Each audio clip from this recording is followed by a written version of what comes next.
जय हिंद मेरे प्यारे साथियों। जो हमारी इंडियन आर्मी की मैथ्स और रीजनिंग की फ्री प्रैक्टिस क्वेश्चन की सीरीज चल रही थी, हम उसी को आगे बढ़ाएंगे और इस सीरीज में हम मैथ और रीजनिंग के क्वेश्चन डिस्कस करेंगे। साथ ही साथ इसमें हम प्रीवियस ईयर क्वेश्चन डिस्कस कर रहे होंगे और वो सारे क्वेश्चन डिस्कस करेंगे जो आपके आर्मी के एग्जाम के पॉइंट ऑफ व्यू से इंपॉर्टेंट है। तो चलिए शुरू करते हैं। आज का पहला क्वेश्चन है आपके पास कि एक बगीचे में 42 पेड़ हैं, जिनमें से 3/7 नीम के पेड़ हैं और बाकी आम के पेड़ हैं। तो आम के पेड़ों की संख्या आपसे पूछ रहा है कि कितनी होगी। तो क्या कह रहा है, टोटल आपके पास 42 पेड़ हैं और इस 42 में से 3/7 नीम के पेड़ हैं। तो 42 का क्या करेंगे, 3/7 निकाल देंगे और 3/7 जैसे आप निकालोगे तो आपके पास नीम के पेड़ आ जाएंगे। तो 7 6 42 होता है और 6 18, मतलब 18 आपके पास किसके पेड़ हैं, नीम के। और कह रहा है कि टोटल कितने पेड़ है, 42। अगर टोटल 42 पेड़ हैं, उनमें से 18 पेड़ नीम के हैं, तो बचे हुए बाकी किसके होंगे, तो आप बोलोगे बाकी बचे हुए होंगे आपके आम के। तो 42 में से माइनस कर देंगे 18, तो आपके पास आंसर निकल के आ जाएगा।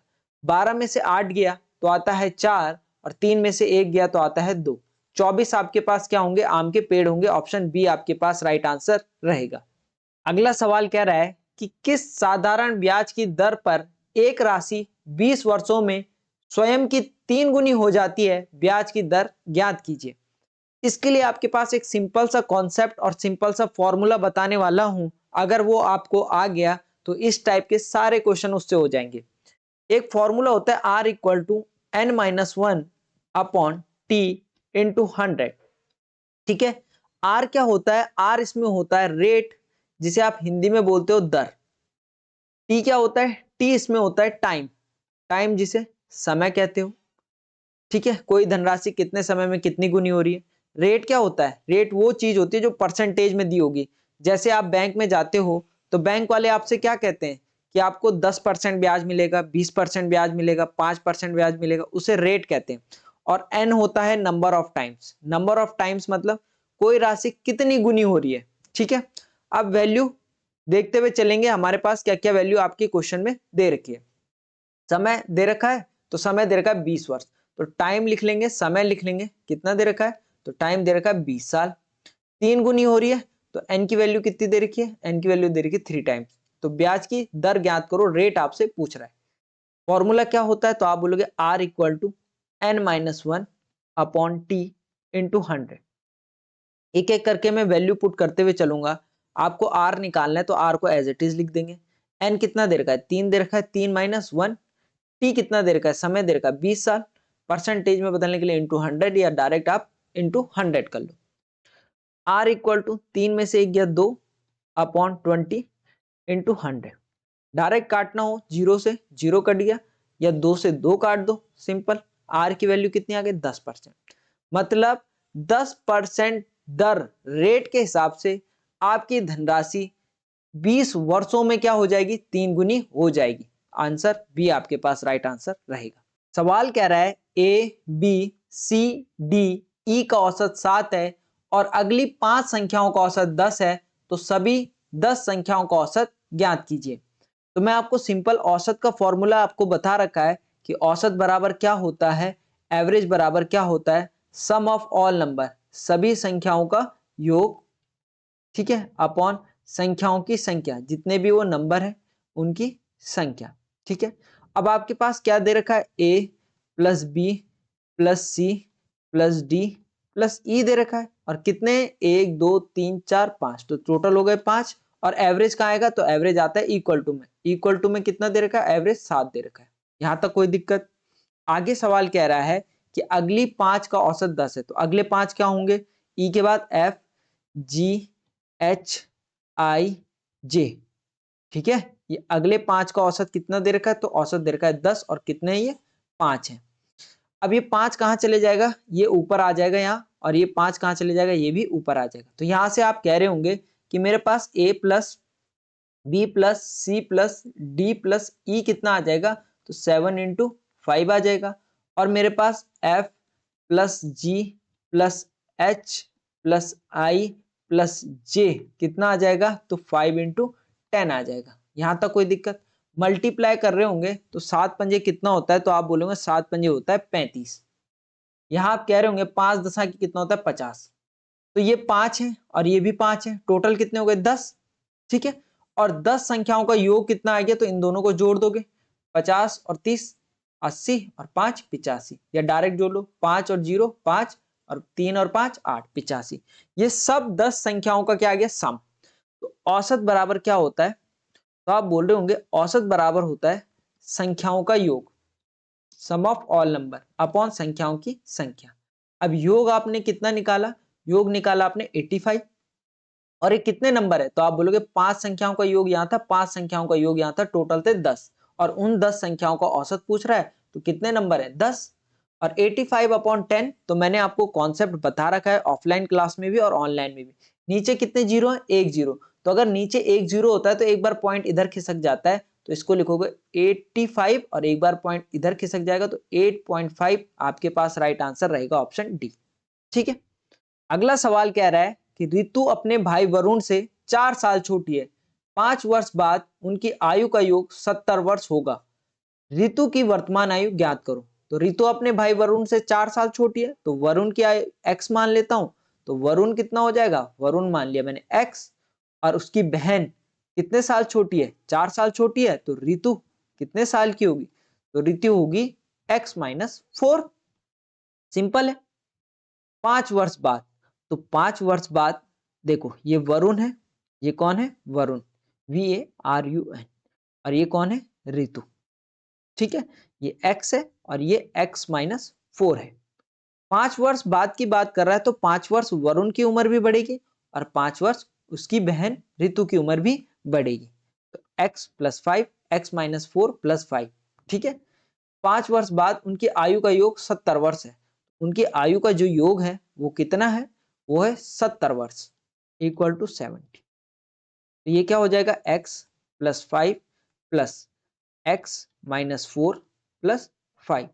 अब मैंने आपसे बता रखा है, कई बार बता रखा है, पहले प्लस प्लस वालों को जोड़ दो, प्लस प्लस वालों को जोड़ दो, कैसे जोड़ेंगे, ये प्लस 5 ये प्लस 5 हो गया 10, और x हो गया 2x, तो 2x plus 10 minus 4 equal to 70। यहां तक किसी को दिक्कत।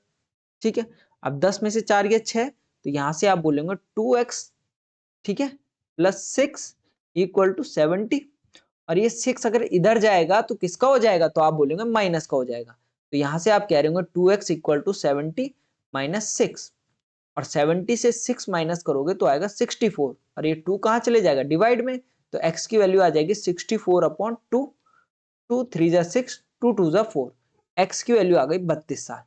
अगर x की वैल्यू 32 साल आ गई, मुझे बताओ तो मैंने एज क्या मानी है, वरुण की x मानी है, तो वरुण होगा 32 साल का। क्या पूछ रहा है ऋतु की, तो ऋतु कितने की होगी 32 माइनस 4, 4 साल माइनस कर दो, तो ये कितने की होगी 28 की। 28 ऑप्शन ए आपके पास क्या रहेगा, राइट आंसर रहेगा।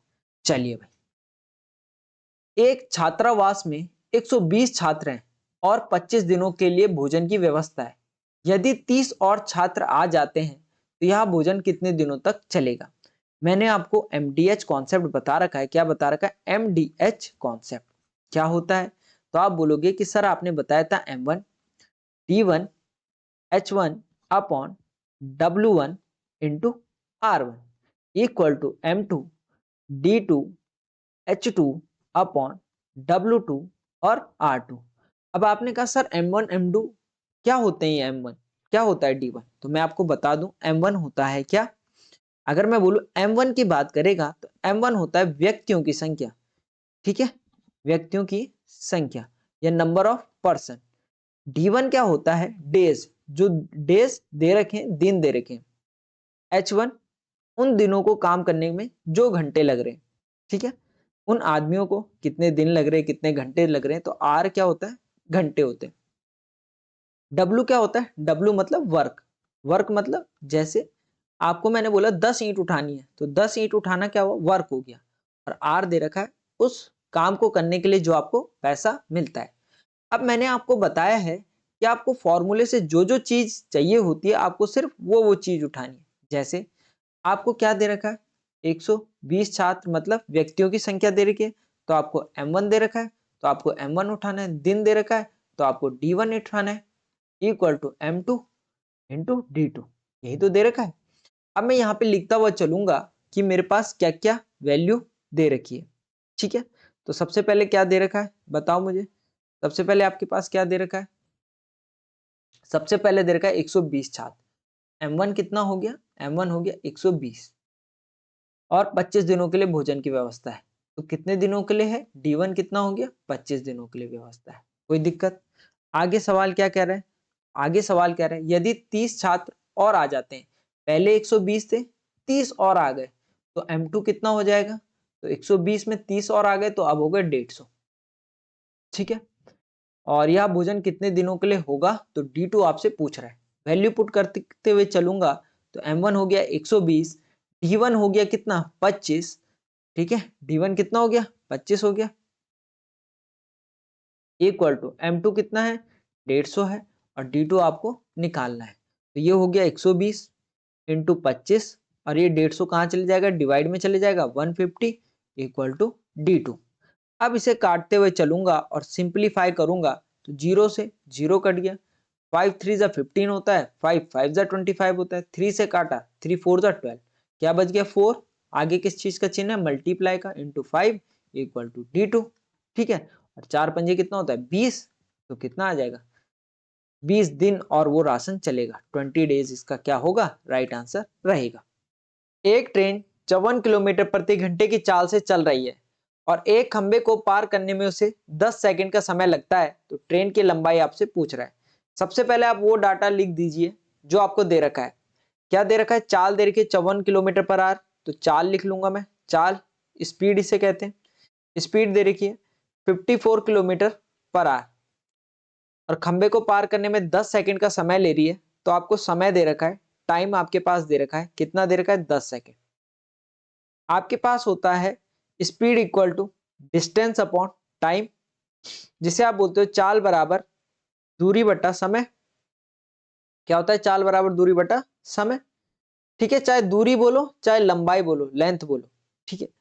तो आपको क्या निकालना है, लंबाई निकालनी है, तो ये समय इधर चले जाएगा, तो यहां से आप बोल रहे होंगे कि मेरे पास दूरी का फॉर्मूला क्या निकल के आ जाएगा या लंबाई का फॉर्मूला क्या निकल के आ जाएगा, वो आ जाएगा चाल गुणा समय। चाल मतलब क्या होता है आपका, तो चाल होती है स्पीड, समय होता है टाइम, दूरी होती है डिस्टेंस, तो ये फॉर्मूला निकल के आ गया। अब देखो समय सेकंड में है और चाल किलोमीटर पर आवर में है, तो मैं किलोमीटर पर आवर को क्या करूंगा मीटर पर सेकंड में कन्वर्ट कर दूंगा। तो अगर मुझे किलोमीटर को मीटर पर सेकंड में चेंज करना है, तो छोटी यूनिट में चेंज करना है, तो छोटे वाला नंबर ऊपर लिखते हैं और बड़ा वाला नंबर नीचे लिखते हैं। और कितना है ये 54, ठीक है। आपने काटा 18 तिया 54 होता है और 5 तिया 15 होता है और ये कन्वर्ट हो जाता है मीटर पर सेकंड में, तो 15 मीटर पर सेकंड आ गया, तो स्पीड आ गई आपकी 15 मीटर पर सेकंड। और समय आपको दे रखा है कितना, तो समय आपको दे रखा है 10 सेकंड, सेकंड से सेकंड कट गया, 15 इंटू 10 कितना आ गया 150 और क्या बच गया मीटर, तो 150 मीटर उसकी क्या होगी लंबाई होगी, किसकी, ट्रेन की। चलिए अगला सवाल कह रहा है कि एक बस 60 किलोमीटर प्रति घंटे से चलती है, वह 3 घंटे में कितनी दूरी तय करेगी। सेम क्वेश्चन है स्पीड टाइम डिस्टेंस का। देखो 60 किलोमीटर प्रति घंटा क्या दे रखा है, उसका चाल दे रखी है, तो मैं लिख लूंगा स्पीड मेरे पास दे रखी है 60 kilometre per hour, 60 kilometre per hour, समय 3 घंटे दे रखा है, समय कितना है टाइम कितना है 3 घंटे दे रखा है। अब मुझे बताओ ये किलोमीटर पर आवर ये आर, तो चेंज करने की जरूरत है, तो आप बोलोगे नहीं, ठीक है। स्पीड इक्वल टू क्या होता है डिस्टेंस अपॉन टाइम, अभी बताया। चाल बराबर क्या होता है दूरी बटा समय, ठीक है, दूरी बटा समय यही तो होता है, ठीक है। आपसे पूछ क्या रहा है, देखो सवाल में आपसे पूछ रहा है कितनी दूरी तय करेगा, दूरी पूछ रहा है, तो दूरी बराबर चाल गुणा समय, यहां से आप बोलोगे दूरी बराबर क्या हो जाएगा, दूरी मतलब डिस्टेंस बराबर चाल, चाल को क्या बोलते हो स्पीड, इनटू समय, समय को क्या बोलते हो टाइम, चाल कितनी है, तो आप बोलोगे चाल दे रही 60 किलोमीटर पर आवर, ठीक है। समय कितना दे रखा है, समय दे रखा है 3 आर, आर से आर कट गया और 6 तिया 18 हो गया और एक जीरो बचा हुआ है उसको लगा दिया, 180 किलोमीटर आपके पास राइट आंसर रहेगा ऑप्शन सी। चलिए तीन संख्याओं का औसत 77 है, पहली संख्या दूसरी संख्या की 2 गुनी है और दूसरी संख्या तीसरी संख्या की दो गुनी है तो पहली संख्या क्या होगी। पहले मैं आपको तीनों संख्याएं किस तरीके से निकलेगी वो बता देता हूं। फर्स्ट नंबर, सेकंड नंबर और थर्ड नंबर। ठीक है, सवाल कह रहा है जो पहली संख्या है ना वो दूसरी की दो गुनी है, मतलब जो ये पहली संख्या होगी ना, जो दूसरी संख्या आएगी उसकी दो गुनी होगी। कौन? पहली संख्या। आगे कह रहा है और दूसरी संख्या तीसरी की दो गुनी होगी, मतलब ये जो दूसरी संख्या है ना वो इस तीसरी की दो गुनी होगी, मतलब जो तीसरा नंबर आप मानोगे उसका दो गुना करके आपको दूसरा नंबर मिल जाएगा। तो तीसरा नंबर मैंने x मान लिया और दूसरा नंबर क्या है? तीसरे का दो गुना है, तो दो गुना कर दो, x का दो गुना 2x, और पहला नंबर दूसरे का दो गुना है तो दूसरा 2x है, तो पहला कितना हो जाएगा? 2 का डबल 4x। ये तीनों नंबर आ गए। अब तीनों नंबर आ गए तो लिख लेता हूं, एक आ गया आपके पास 4x और एक आ गया 2x और एक आ गया x। अब फॉर्मूला क्या होता है बोलो? औसत का संख्याओं का योग। तो तीनों संख्याओं का योग कर दो अपॉन संख्याओं की संख्या। कितनी संख्या है? 1 2 3 अपॉन 3 इक्वल टू कितना? औसत कितना है? 77। तो इक्वल टू में औसत आता है ना, इक्वल टू में औसत। चलो अब देखो, ये 3 कहां चले जाएगा? ये यहां चले जाएगा 77 के साथ, और 4 और 2 6 और 1 7, 7x अपॉन 3 इक्वल टू 77। ठीक है, अभी 3 ऊपर चले जाएगा और 7 नीचे आ जाएगा, क्रॉस मल्टीप्लाई। तो x equal to 77 upon 7 into 3, 7 Ekam 7, 7 Ekam 7, 11 into 3, तो x इक्वल टू आ जाएगा 11 इंटू 3, 11 तिया 33। अब x की वैल्यू 33 आ गई। पूछ क्या रहा है? पहली संख्या। पहली संख्या कितनी आएगी? पहली संख्या है 4x। अगर पहली संख्या 4x है तो 4x इक्वल टू आप बोलेंगे 4 इंटू 33। तो करो भाई, 4 तिया 12 कैरी 1, 4 तिया 12 और 1 13, 132 आपके पास राइट आंसर रहेगा ऑप्शन डी। दो संख्याओं का गुणनफल 320 है और उनका अनुपात 1:5 है, तो इन दोनों संख्याओं का योगफल क्या होगा? दो संख्याएं, एक तो 1 है और एक 5 है। मैंने माना पहली संख्या है x और दूसरी संख्या है 5x और इनका गुणनफल 320 है, मतलब x into 5x equal to कितना है? 320। अब देखो x इंटू एक्स स्क्वायर होगा और 5 बन जा 5, 5x स्क्वायर इक्वल टू 320। 5 कहाँ चले जाएगा? डिवाइड में, तो यहां से आप बोलोगे x square equal to 320 upon 5, 5 से काटा, 5 6 जा 30। ठीक है, 2 बच गया, 5 4 जा 20। एक्स स्क्वायर इक्वल टू कितना आ गया? तो आप बोलोगे एक्स स्क्वायर इक्वल टू आ गया 64, एक्स स्क्वायर इक्वल टू 64। अब याद रखना हमेशा लेफ्ट हैंड साइड बाएं पक्ष से अगर स्क्वायर हटता है तो दाएं पक्ष में रूट लगता है, तो यहां से आप बोलोगे x equal to under root 64, और 64 किसका रूट होता है? तो 64 होता है आपका 8 का। x की वैल्यू 8 आ गई, तो संख्याओं का योगफल क्या कह रहा है, क्या होगा? एक संख्या x मानी थी, दूसरी 5x मानी थी, तो 8 और 5 इंटू 8, 8 पंजे 40, और 40 और 8 कितना होता है? 48, 48 आपके पास राइट आंसर रहेगा। आपसे बोलता छोटी संख्या क्या होगी, तब आप बोलते 8। आपसे पूछता बड़ी संख्या क्या होगी, तब बोलता आप 40। एक वस्तु को 500 में खरीदा गया और इसे 20% लाभ पर बेचा गया तो विक्रय मूल्य क्या होगा? तो 500 रुपए में खरीदा तो खरीदने को क्या बोलते हो? क्रय मूल्य कहते हो, कॉस्ट प्राइस कहते हो। ठीक है, और 20% लाभ पर बेचा, तो लाभ मतलब प्रॉफिट, कितने पर बेचा? 20% लाभ पर। तो आपसे क्या बोल रहे हैं? विक्रय मूल्य ज्ञात करो, सेलिंग प्राइस ज्ञात करो। ठीक है, यहां तक कोई दिक्कत? एक सिंपल सा फॉर्मूला होता है आपके पास, विक्रय मूल्य बराबर सेलिंग प्राइस बराबर क्रय मूल्य, जिसे आप बोलते हो कॉस्ट प्राइस, 100 प्लस प्रॉफिट, जिसे आप बोलते हो लाभ, अपॉन 100। ये सिंपल फॉर्मूले में वैल्यू पुट करते हुए चलेंगे और आपका आंसर आ जाएगा। क्रय मूल्य कितना है? 500 इंटू 100, लाभ कितने का है? 20% का, अपॉन 100 इक्वल टू विक्रय मूल्य, सेलिंग प्राइस। 500, यहां से क्या कह रहे होंगे आप? 500 इंटू 100 और 20, 120 अपॉन 100, 2 जीरो से 2 जीरो कट गए, 12 पंजे 60 और 1 जीरो बचा हुआ है, लगा लो 600। 600 क्या होगा उसका? विक्रय मूल्य होगा। ऑप्शन बी आपके पास राइट आंसर रहेगा। तीन संख्याओं का औसत 45 है। यदि पहली संख्या 40 है और दूसरी संख्या 50 है तो तीसरी संख्या क्या होगी? तो देखो 3 इंटू 45, तीन संख्याओं का सम निकाल लेंगे बाय यूजिंग फॉर्मूला। 5 तिया 15 कैरी 1, 4 तियां 12 और 1 13, 135 आ गया। पहली और दूसरी संख्या कितनी दे रखी है? 40 और 50। पहली संख्या दे रखी क्या? 50 और दूसरी संख्या क्या दे रखी है?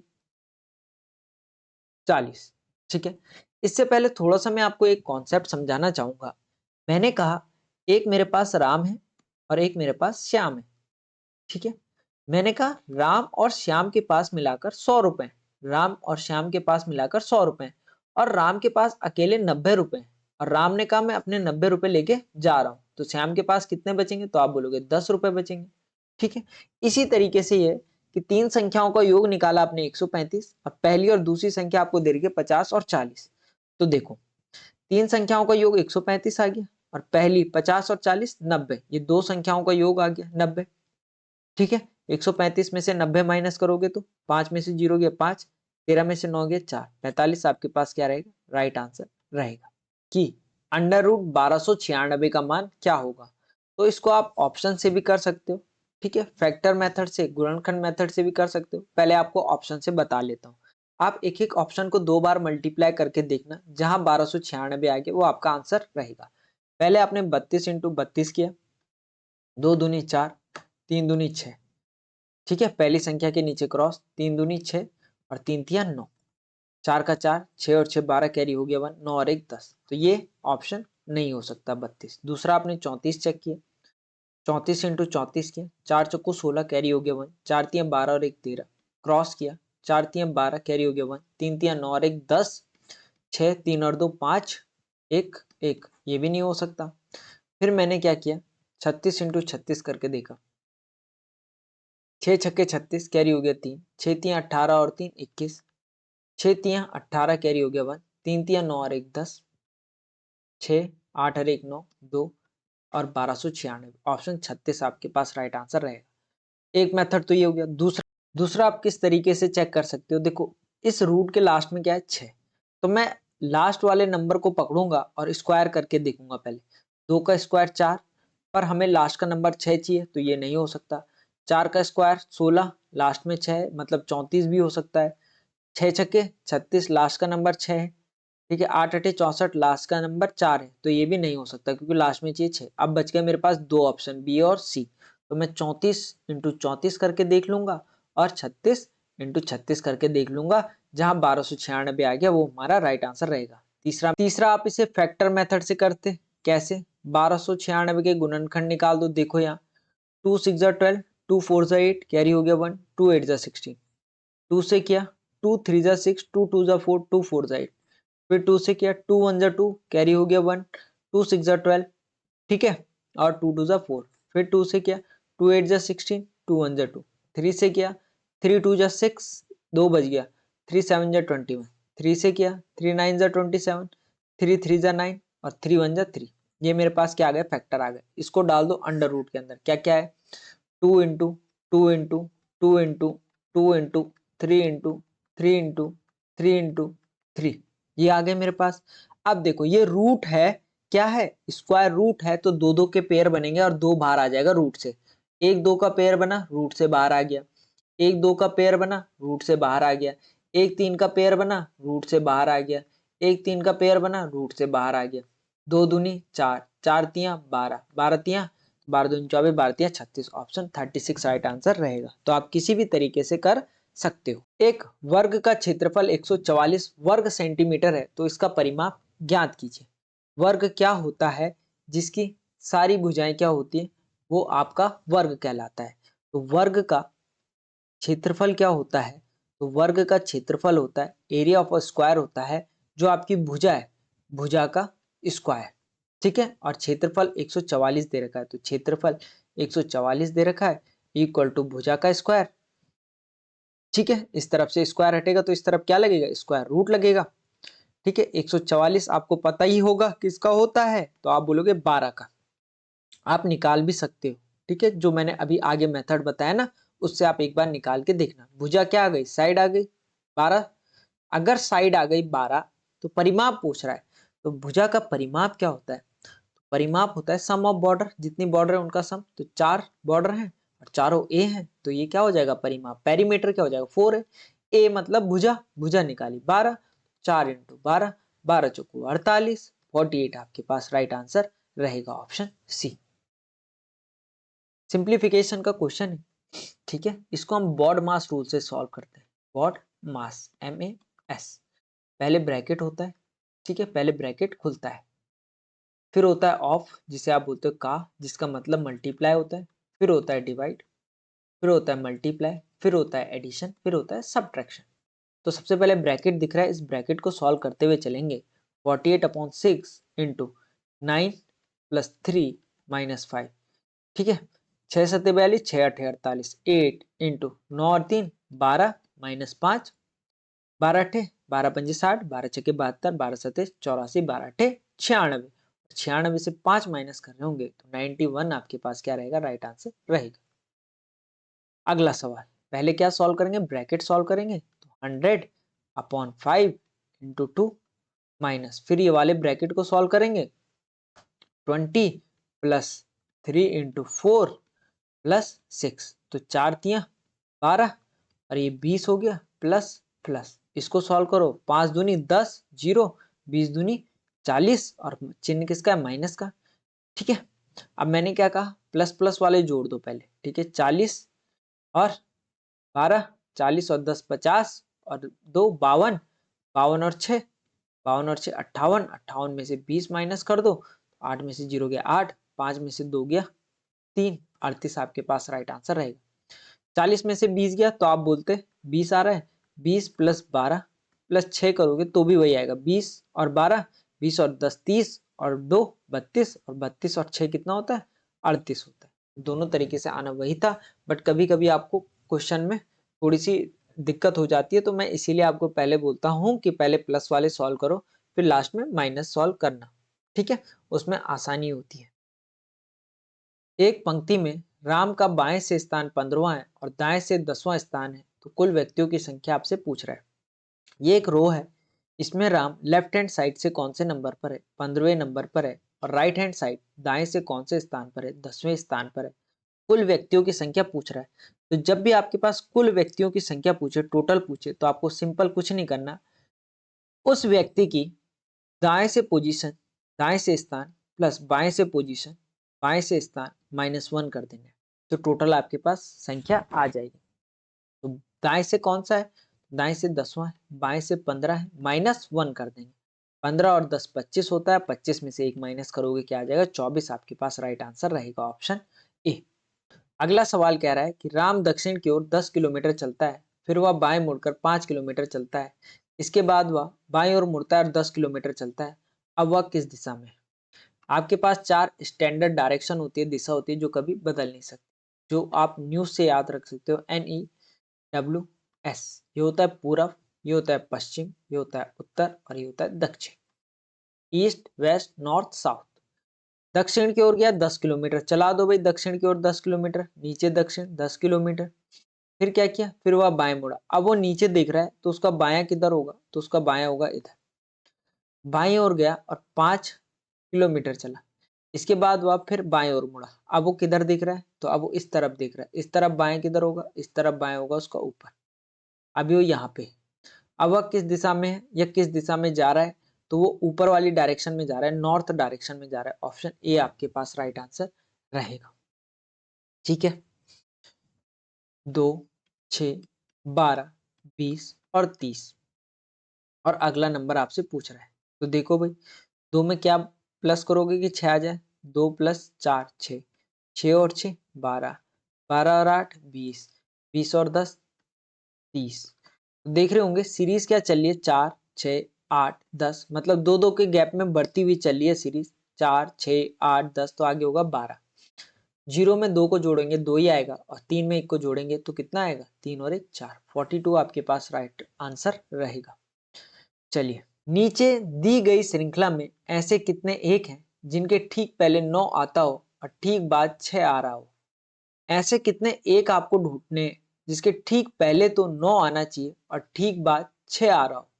तो पहले सीरीज में आपको एक ढूंढने हैं, तो एक कितने हैं, देखो यहाँ पे आपको एक दिख रहे हैं। अब एक के पहले क्या चाहिए, 9 चाहिए, तो मुझे बताओ इस एक के पहले 9 है, तो ये वाला एक नहीं हो सकता, दूसरा एक, इसके पहले 9 है और बाद में 6 है। मतलब मुझे ऐसा एक मिल गया जिसके पहले 9 है और बाद में 6 है। दोनों कंडीशन सेटिस्फाई कर रहा है। इस एक को चेक करो, पहले क्या है 9 और बाद में क्या है 4, पर बाद में क्या चाहिए 6 चाहिए, तो ये इस कंडीशन को फॉलो नहीं करता, तो ये वाला एक नहीं है। क्यों नहीं है? क्योंकि इसके बाद में 4 है, बाद में क्या चाहिए 6 चाहिए। इसके ठीक पहले क्या है 9, इसके ठीक बाद क्या है 6, मतलब ये दूसरा एक मिल गया जिसके ठीक पहले 9 है और बाद में 6। ये तीसरा एक है, पर इसके बाद में तो कुछ है ही नहीं। तो ऐसे दो एक हैं जिसके पहले तो 9 है और बाद में 6 है, दोनों कंडीशन सेटिस्फाई कर रहा है, तो ऑप्शन बी आपके पास राइट आंसर रहेगा। ये क्वेश्चन है आपके लिए होमवर्क के लिए और कमेंट सेक्शन में देना है इसको आंसर। बाकी कोई भी डाउट हो उसके लिए कमेंट सेक्शन है ही, और हेल्पलाइन नंबर 7983636257। और अभी तक अगर आपने हमारे इंस्टाग्राम हैंडल को फॉलो नहीं किया है तो जल्दी जाके वहाँ फॉलो कर दीजिए, क्योंकि वहाँ डिफेंस से रिलेटेड अपडेट मैं लाता रहता हूँ। बाकी मिलते हैं आपसे नेक्स्ट वीडियो में, तब तक के लिए जय हिंद।